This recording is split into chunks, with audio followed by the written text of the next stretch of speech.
Le passage d'aujourd'hui est Galates, chapitre 1, versets 11 à 24.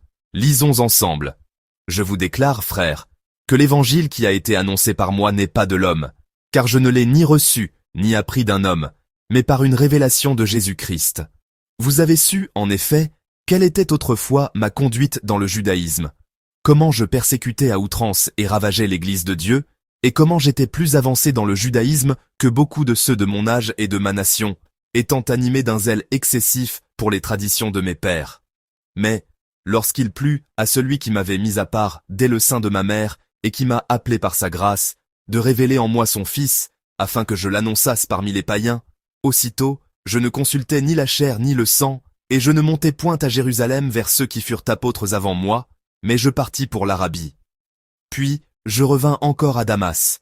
3 ans plus tard, je montai à Jérusalem pour faire la connaissance de Céphas, et je demeurai 15 jours chez lui. Mais je ne vis aucun autre des apôtres, si ce n'est Jacques, le frère du Seigneur. Dans ce que je vous écris, voici, devant Dieu, je ne mens point. J'allai ensuite dans les contrées de la Syrie et de la Cilicie. Or, j'étais inconnu de visage aux églises de Judée qui sont en Christ. Seulement, elles avaient entendu dire, celui qui autrefois nous persécutait annonce maintenant la foi qu'il s'efforçait alors de détruire, et elles glorifiaient Dieu à mon sujet. Amen. Un problème est survenu dans l'église de Galatie. Après le départ de Paul, des faux docteurs, appelés judaïsants, ont continuellement ébranlé la foi des croyants. Leur foi étant ébranlée, l'évangile même que Paul leur avait enseigné se retrouvait menacé. Et puisque leur foi vacillait, ils en sont même venus à douter de l'apôtre Paul, celui qui leur avait annoncé l'évangile. N'est-ce pas là un trait typique de la nature humaine? Pour imposer ses propres idées, on cherche d'abord à discréditer les anciennes convictions de son interlocuteur, afin qu'il se dise « ce que je croyais avant était faux, et ce que cette personne dit maintenant est vrai ». C'est pourquoi il ne fait aucun doute que les faux docteurs ont dénigré l'apôtre Paul et ont répandu des mensonges à son sujet. Au fil du temps, la foi des membres de l'église de Galatie a commencé à s'altérer. Ils se sont mis à croire à un autre évangile et à douter de Paul. Paul a écrit cette lettre pour redresser les croyants et les églises qui avaient oublié son enseignement et qui, s'étant détournés de la vérité, s'étaient laissés si facilement séduire. Ainsi, au nom de la vérité de l'évangile, il annonce à nouveau la bonne nouvelle, en enseigne la vérité et affirme avec force son propre apostolat. C'est ainsi que commence le passage d'aujourd'hui. Pour redresser l'Église et ses membres, Paul n'a eu d'autre choix que de parler à nouveau de l'Évangile. Lisons ensemble le verset 11. Je vous déclare, frères, que l'Évangile qui a été annoncé par moi n'est pas de l'homme. Amen. En d'autres termes, Paul leur dit, vous vous trompez et vous vous trompez lourdement. Il proclame que l'Évangile ne vient pas de la volonté de l'homme. Cela signifie que l'Évangile n'a pas été inventé par l'homme et qu'il n'est pas non plus à la mesure de l'homme. Continuons avec le verset 12. « Car je ne l'ai ni reçu, ni appris d'un homme, mais par une révélation de Jésus-Christ. » Amen. En d'autres termes, l'évangile prêché par les faux docteurs à l'œuvre en Galatie vient des hommes. Ce qu'ils enseignent est d'origine humaine, tandis que l'évangile annoncé par Paul est le véritable évangile. Il ne l'a pas appris des hommes, et celui-ci n'est pas façonné par la pensée humaine. Il provient uniquement de la révélation de Jésus-Christ. C'est cette vérité qu'il énonce clairement. Paul nous dit que l'origine de l'évangile n'est en rien humaine. Il explique qu'il l'a reçu directement de Jésus-Christ. Le mot « uniquement » est très important. Il signifie qu'il n'y a aucune impureté, aucun mélange. L'évangile n'est plus l'évangile s'il est altéré. Les pensées humaines, les interprétations humaines, la volonté humaine, tout cela constitue des impuretés. Le seul véritable évangile est celui qui est reçu de Jésus-Christ, et de lui seul. Ensuite, Paul révèle que sa vocation d'apôtre relève de la grâce et de la providence de Dieu. Le fait que Paul ait persécuté l'Église de Dieu avant sa conversion est bien connu. En effet, Paul était un homme d'élite et très prometteur. De la tribu de Benjamin, citoyen romain, il venait d'une famille jouissant de privilèges considérables dans la société juive. Il était né dans une famille illustre. De plus, c'était un élève brillant. Il avait étudié la loi auprès de Gamaliel, le plus grand docteur de la loi de l'époque. N'avait-il pas reçu une formation des plus rigoureuses et orthodoxes? C'était véritablement l'élite de l'élite. Imaginez donc avec quelle ardeur il persécutait. Le verset 13 dit « Comment je persécutais à outrance et ravageais l'Église de Dieu ?» il emploie deux termes similaires, persécuter et ravager, pour insister doublement, et il ajoute l'expression à outrance pour renforcer encore son propos. Ce simple verset nous montre à quel point son zèle dans la persécution était dévorant. Si l'on examine le sens original des mots persécuter et ravager, ils évoquent l'image d'une armée qui dévaste le camp ennemi sur un champ de bataille. Paul a donc persécuté l'Église comme on combat un ennemi en temps de guerre. Nous pouvons imaginer à quel point il était alors cruel et impitoyable. Le verset 14 nous confirme que son zèle était immense. Mais la raison pour laquelle Paul raconte ainsi son passé et rappelle ces événements se trouve dans les versets 15 et 16. Paul dit en substance « Même si j'étais un si grand persécuteur ». Et il continue au verset 15 « Mais, lorsqu'il plut à celui qui m'avait mis à part dès le sein de ma mère et qui m'a appelé par sa grâce ». Que signifie mis à part? Cela signifie délimité, séparé. Autrement dit, Dieu l'avait choisi et réservé pour une mission. Et ce Dieu qui l'a appelé par sa grâce, que fait-il selon la première partie du verset 16? Il a plu à Dieu de révéler en moi son Fils afin que je l'annonçasse parmi les païens.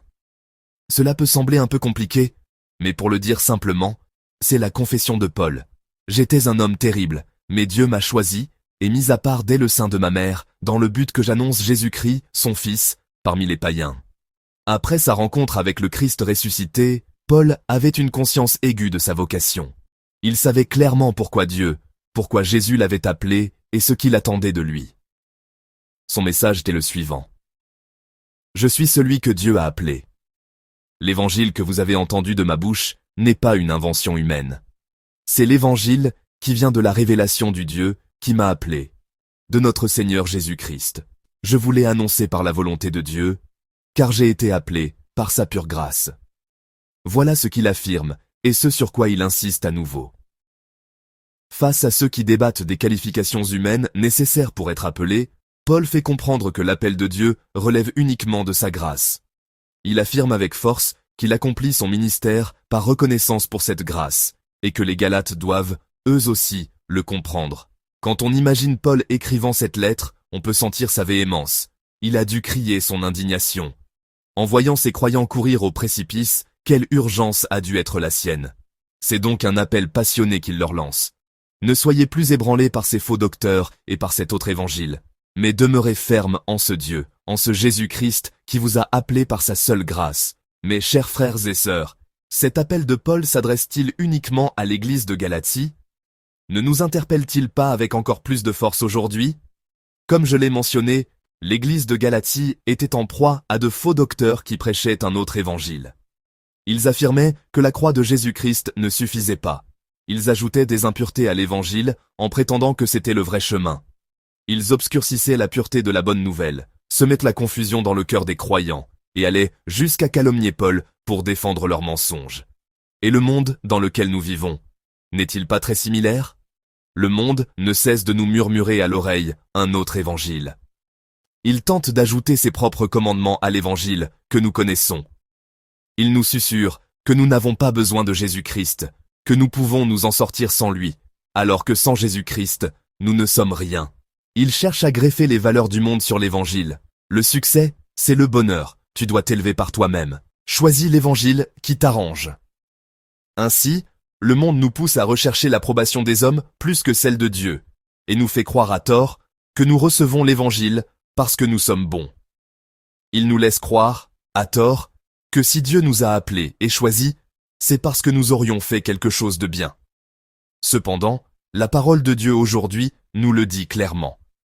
L'évangile est reçu uniquement de Jésus-Christ, et c'est par pure grâce qu'il nous a choisis pour être les messagers de cet évangile. Amen. Oui, chers frères et sœurs, Dieu nous a choisis pour annoncer cet évangile sur cette terre. Nous ne vivons pas pour rien.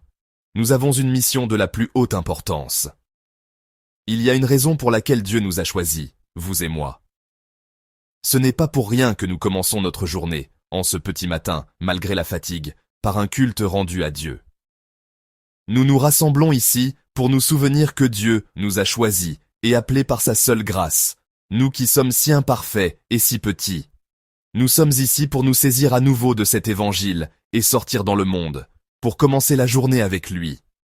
À la maison, Au travail, dans tous les aspects de notre vie, nous devons nous souvenir de l'infinie grâce de Dieu qui nous a appelés, et annoncer ce précieux évangile à tous.